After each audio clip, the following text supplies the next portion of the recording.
Title: My wife slipped birth control into my food until I ended everything. Start: I knew the house felt different that night. Too quiet, too careful. Even the walls seemed to hold their breath, as if they already knew what I was about to do. My anniversary dinner sat untouched on the table. The 3 kids, my kids, or so I once believed, waited in the living room. My wife sat across from me pretending to smile. Fake, practiced, tired.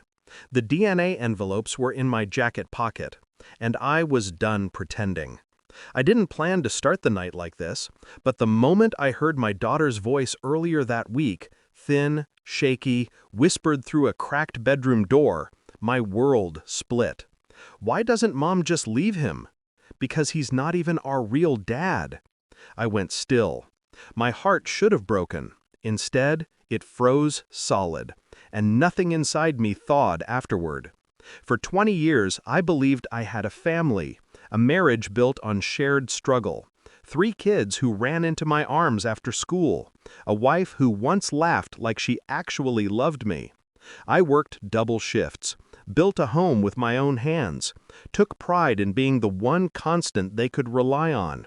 My wife used to trace circles on my chest at night and whisper, "You're the best thing that ever happened to me." Funny thing is, betrayal always sounds sweet before it bites. The first crack happened years ago. She stopped wanting intimacy, not just the excuses, the flinching, the sudden headaches, the accusations that I was pressuring her even when I wasn't. Then I noticed something: small white tablets hidden in her makeup drawer, later in the spice cabinet, then crushed into the leftover pasta she insisted I finish. Birth control pills. Not for her, for me. I didn't react, didn't confront her. I just watched, noticed patterns, counted pills, logged dates, took pictures. Truth becomes a different creature when you look at it under the right light. But I still didn't understand why. Not until I overheard the kids. Not until I realized I was the only one in the house living in a fantasy. Pain is loud. Revenge is quiet. And I learned to be silent. I met with lawyers, ran DNA tests on all 3 kids, took samples so subtly not even they noticed, set up new bank accounts, transferred my paycheck, separated assets, froze joint credit cards. I documented everything: the pills, the lies, the patterns. For months, I moved like a ghost inside my own home, quiet, watchful, unseen. My wife didn't notice because she never really looked at me. Step 1: confirm the truth. Step 2: secure the exit. Step 3: strip away their lies in one clean motion. When the DNA results came back, I stared at the papers for a full hour. Not one single child shared my blood. Not one. It was almost impressive. The consistency of it, the commitment to deceit. I placed the results in 3 separate envelopes, one for each child. Clean, unmistakable, cold enough to feel like metal in my hands. My mother was the only person I told. She asked if I was sure. I said I'd never been surer. She told me she would be there on the anniversary. If they're going to see the truth, she said, they'll see all of it. Her tone had weight. In hindsight, I should have recognized it. My wife decorated the dining room like she was trying to resurrect a marriage she'd already buried. Candles, silverware, the good plates, the perfect stage for a confession she didn't know was coming. I waited until the kids came downstairs. I waited until she poured the wine.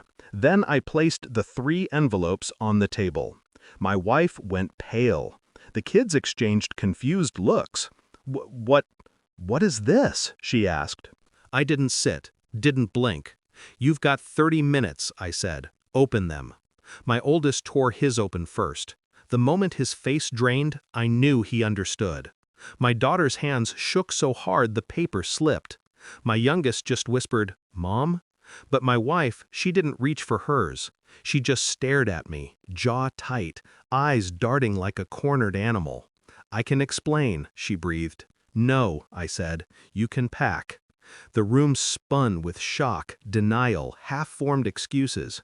"You can't do this. We didn't know. Dad, please." I stood there absorbing all of it, letting their panic wash over me without touching me. Then my mother rose from her chair. Her voice cut the room clean in half. "Jim," she said quietly, "there's more they've been hiding from you. For 30 years. My wife's head snapped toward her, and the fear in her eyes told me my mother wasn't bluffing.